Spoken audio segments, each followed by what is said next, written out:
Sira yung aircon sa dorm namin. Yung table tennis team, walang matutulugan. Sabi ko, dito na lang kayo sa shop matulog. Hindi ko na sinabi sa kanila na may nagpaparamdam doon. Oh, Joseph, bakit nakatunganga ka? Sir, may bumato pong Gatorade bottle. Wala naman pong tao. Sabi nila, may punong akasya sa likod ng pader doon daw galing. Pero walang ibang tao roon. Kinabukasan, umiiyak yung isa. Ayaw na po namin sa shop. May narinig daw silang gumugulong na bote. Hinangin lang daw, sir. Pero paano babalik ang bote? Nagkaklase kami maingay. Bigla raw may bumulong sa pagitan ng dalawang estudyante. Hindi pa makita mo siya. Isang gabi, naiwan ako mag-isa. Biglang bumukas yung gripo. Walang tao. Sige, tumawa ka lang. Huwag ka lang biglang lilitaw. Isang hapon, may lalaki ako makita roon. Tahimik. Nakatingin. Nilapitan ko. Nawala. Sabi nila, may namatay dito. Pinelco employee. Nakuryente habang inaayos ang linya. Doon ko pinatulog ang mga atleta. Wala akong sinabi. May dumalaw na inspektor ng kontraktor.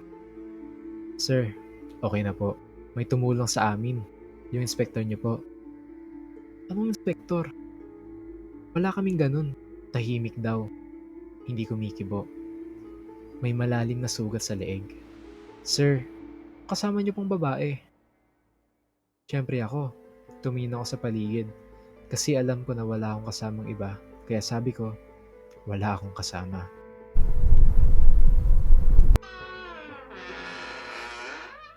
Bakit ka nagmamadali? Sir, may nakita po akong may kasunod po kayong babae.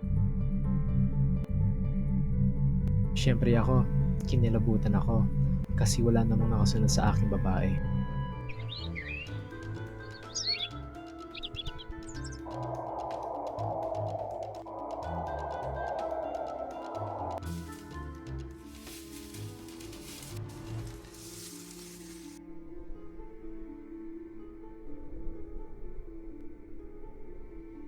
Hindi ko sila tinatakot, pero may mga kwento talaga na based on experience.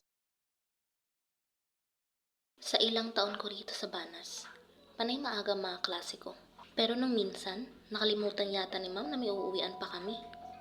Sinagad pa yung klase. Kita namang hanggang alas 6 lang ang last trip eh. Okay lang naman sana kung gabi. Maliban sa isang parteng pinakaiiwasan ko. Unti-unting dumalang ang mga kabahayan at napalitan ng mga bakanting lote. Kung hindi lang sa suot kong black shoes, baka may naraton ko na to. Kahit naka-earphones ako, dinig ko pa rin ang mga hakbang niyang nakasunod sa akin. Kaya laking tuwa ko nang makarating na ako sa malapit na poste ng ilaw. Dali-dali akong pumara, pero malas ko lang dahil mabilis ang takbo nito. Kawawang bata no? Ilang taon na rin kung sana'y naabutan niya lang noon ang last trip.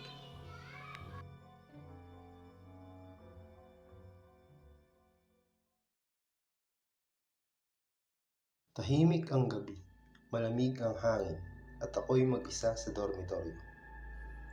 Alas 10 na, at habang abala ako sa paglaro ng aking cellphone, bigla akong naramdaman ang gutom sa aking tiyan.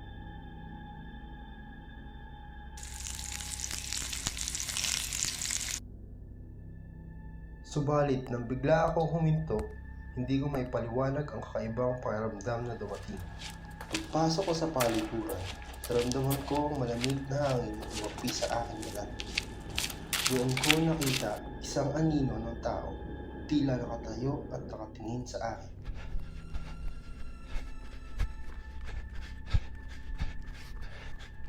Subalit habang nakatalokpong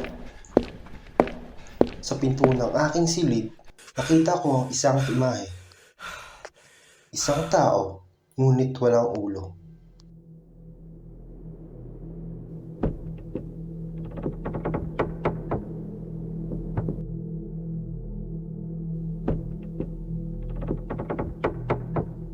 Hindi na ako nakatulog ng gabing iyon.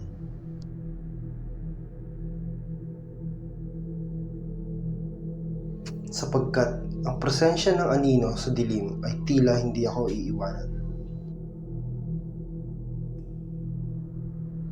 Hindi lang sa dormitoryo, kundi sa aking isipan.